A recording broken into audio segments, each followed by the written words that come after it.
Hello everyone. Welcome to Yashoda Hospitals online segment, The Health Talk. We are here today to answer all your health related queries by our expert doctors here. Many of us are facing challenges that can be stressful and overwhelming. So today's topic is what goes on in COVID ICU. I'm Dr. Lakshmi and today we have with us Dr. Venkat Kola, Clinical Director and Consultant, Critical Care, Yashoda Hospitals. Welcome, sir. Hello. By seeing the visuals, what we have just seen, how difficult is it to be working in such environment with the PPE kit? Yeah, with the PPs on, working for a long hours is not that easy, to be honest to you. And that too, we are now facing the months of summer. Coming to the protection, what we use, all of us actually go with a scrubs there with a bare below elbow pattern, and then the foot covers, and then the whole PPE which we use to cover the whole body, and over that, particularly more importantly, the N95 mask, which is more, I think for a long hours is a difficult task for us to be on throughout the period when we were working in the ICU. So that is the major task, to keep that N95 mask without taking off during those whole 4 to 6 hours which we spent inside the ICU. But over a time, we just customized ourselves to adapt ourselves to that need, and luckily, unfortunately, all our healthcare workers are now started getting with that comfort and working in those atmospheres. Because I know personally, wearing the entire PPE kit, it's not just physically draining, but as well as mentally also. True. So how do you doctors protect yourself, and how do you deal with the stressful environment? Yeah, to be honest to you, in the initial part of this pandemic, we all were stressed out, and particularly whether we will also get infected by a small mistake or error of us. But over a time, we now understood that if we wear a proper N95 mask when we are handling a critically ill patient near the ICU with a proper head cover or a face gear, then the chances of we getting infected looks to be a minimal or a small. So with that information over the last 1 year, now we slowly mentally got more stronger, and we could motivate that to all our intensive care team, including the nursing team, including our doctors.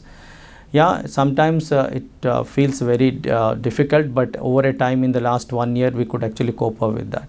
So now talking about mask and PPE kit, we have Mr. Ramesh asking us from Hyderabad. Is wearing double mask mandatory to protect ourselves from this strain and this wave? Yeah, I think somewhere from CDC we got an information that double mask can be more useful than a single mask, particularly when we are using cloth mask and a surgical mask on them. But not in intensive care unit or not in the hospital atmosphere. So what do we do here is, probably most of the times we try to use a disposable N95 mask when we are in closer atmosphere with the patient in ICU. Whereas in common public, when most of us are using cloth mask, they can combine the cloth mask with a surgical mask or a medical mask there, where CDC has shown that it may be beneficial, but not in healthcare systems. Okay, moving on to the questions what we have on our social media platform. We have Mr. Jeevan asking us from Warangal. With the number of cases increasing every day in the state as well as a country, how do you manage the intensive care unit admission at your hospital? Yeah, I think the current surge has created a lot of stress in the healthcare system, not just the private but also in the public healthcare system. We are all under tremendous stress of accommodating the patients coming with the more sicker state, requiring oxygen, requiring ventilation and all. What we tried to do is, we prepared ourselves for the last couple of months with expanding our intensive care unit to the maximum capacity. So all our 3 units are expanded their ICUs to the maximum capacity, dropping the elective things and diverting all our resources to the emergency intensive care side. We have received many questions. A lot of us have asked, how severe is the second wave? Is there any difference in presentation as compared to the first wave?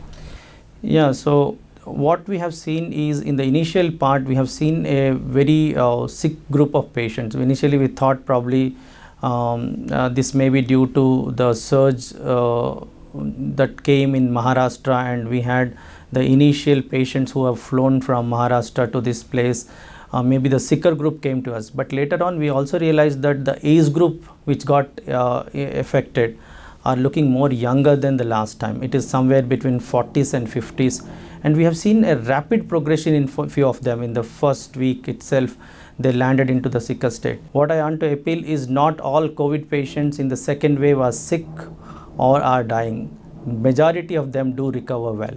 So with the cases what you're seeing every day, sir, in your critical care, what percent of patients are going onto the ventilator, and how do you think the prognosis or the outcome is clinically?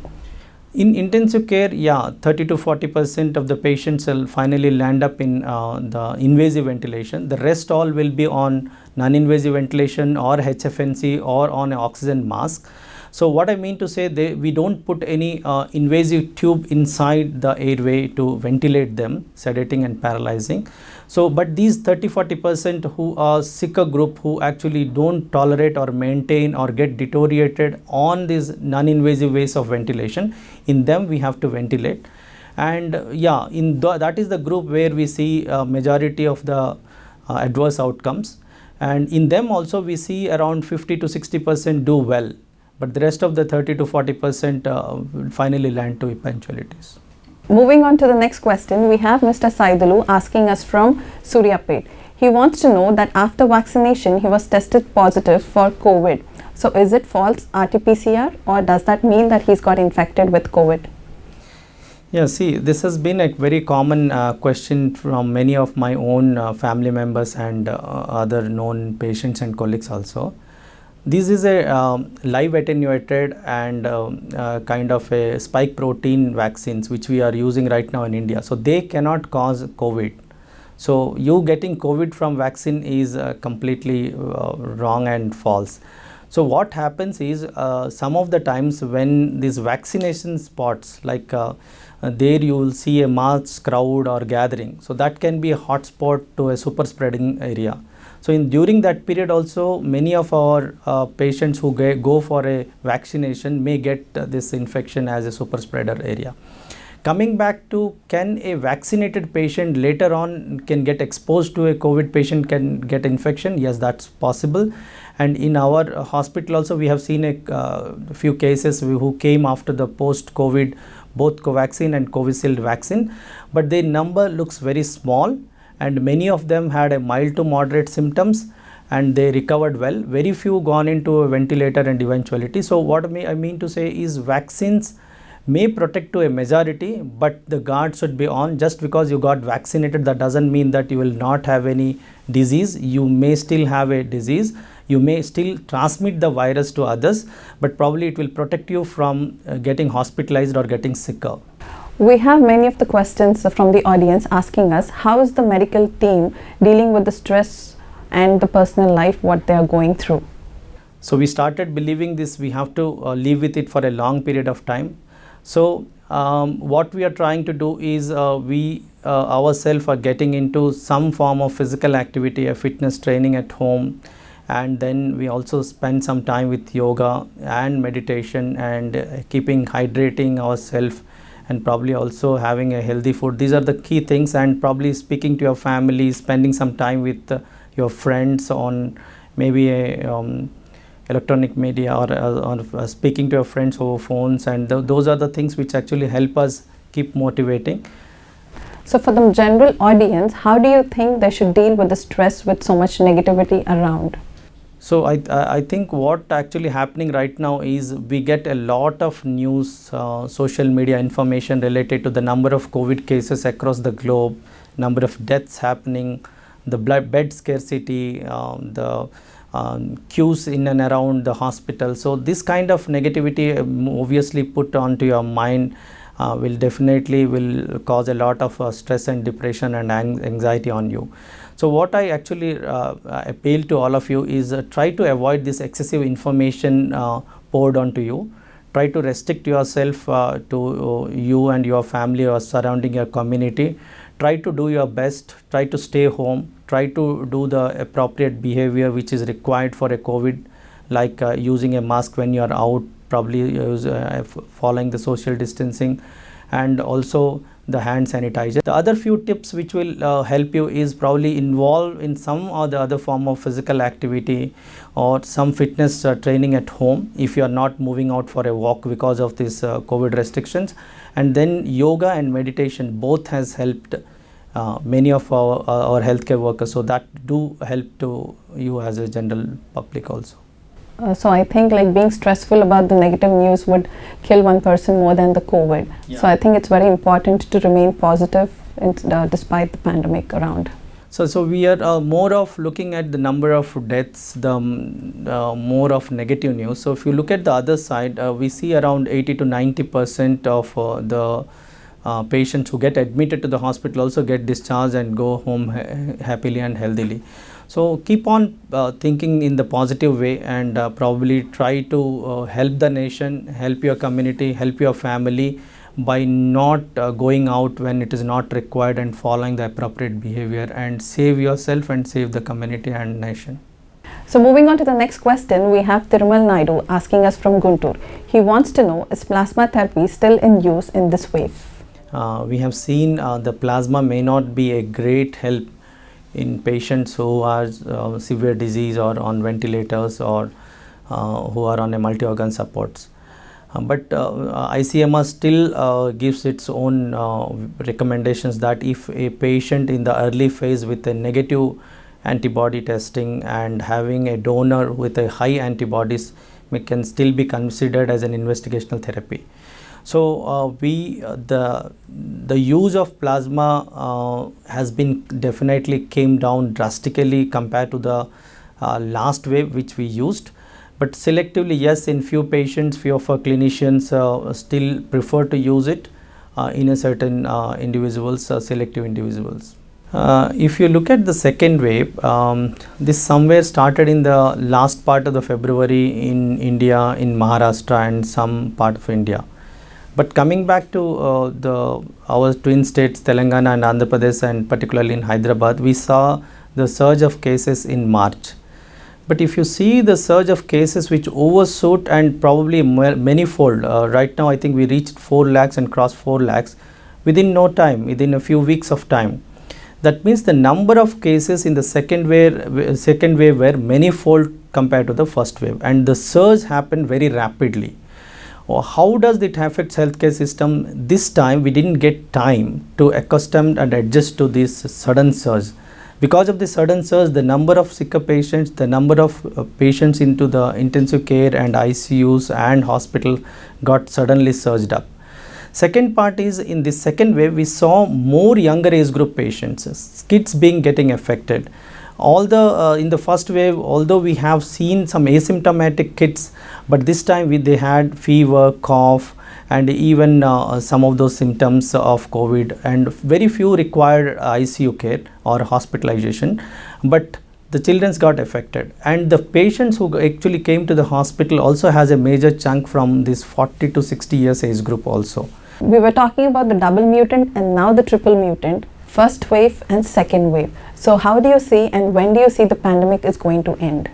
See, I think when we had the first wave, the expert told us that we may face a second wave. This experience came to us from almost 100 years back when the Spanish flu did the same kind of devastation, killing almost 10 crore population at that time. So the second wave was expected, as experts were pointing out in these viral pandemics. The next question is how many waves we will see and when will this all pandemic end? To answer that, we need to achieve a herd immunity. To happen a herd immunity, we need around 70 to 80% of our population either getting infected or getting immune by a vaccine.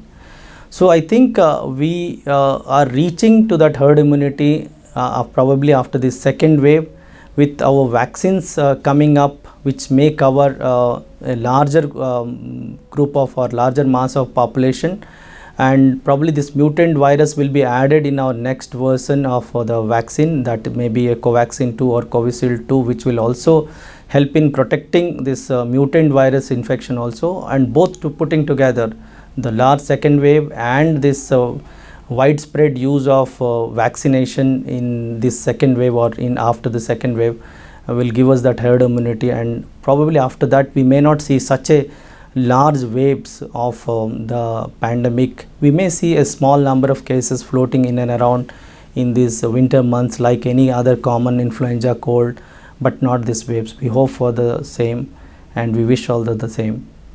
With this pandemic changing our lives, how we live every day, with so much news on the social media, the general public, do not know what to believe and what not to believe. So what do you have to say about this, sir? Yeah, unfortunately, this became a new normal that many of us are not physically meeting each other. We are trying to be in touch, in contact with the social media. There are the double side of the same, the double edge of the same weapon.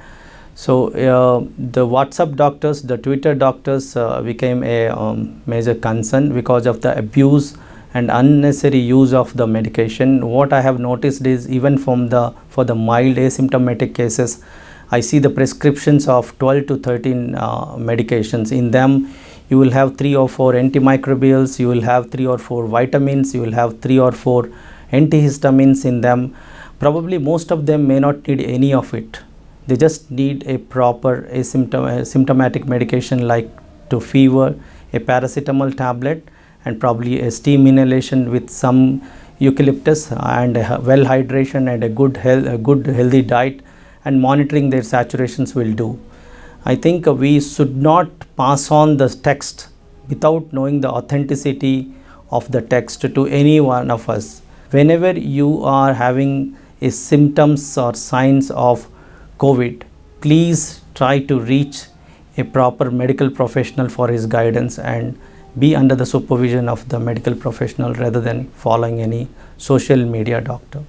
Well, moving on to the next question, we have many questions actually asking about what medicines should they buy and stock at home? Should they buy the oxygen cylinders as well? This is creating a shortage in the market, and this is creating a problem for those who really need them, because many of us prophylactically trying to keep them at home. You really no need to actually keep any of your medications stock at home. Probably if you get mild symptoms, you need just a paracetamol and a well hydration. That's it. You don't need to keep any other medications at home as a stock. Coming to the other monitoring system which probably will be needed will be a pulse oximeter, and you need to probably monitor your oxygen saturation from your first week to second week, to talk to your doctor or tell your doctor that your saturations are well maintained or they are dropping, to guide you whether you need any hospital admission or not. So with that, we come to the end of the show. So you want to add on to any message to the general audience? We, the healthcare professionals, are here to support you, help you in all our hospitals. See, for the last 1.5 years, none of us has left the hospital and stood with all of you to fight against this COVID pandemic. Don't get panic. This shortage of bed, this shortage of medicine, this shortage of oxygen is only for a short period. If we self-lock down yourself and restrict your movement, wear a mask, and probably your appropriate COVID behavior will stop this surge, and we all can come out of this COVID soon. And we are all there to support and help you. Don't worry. Be safe, stay home. This pandemic has had major effects on everyone's life. So this pandemic outbreak has not only affected our health physically, but also emotionally and mentally. So this brings us to the end of this session. Take care and have a good day, and catch us on next Sunday, and we will post the topic shortly.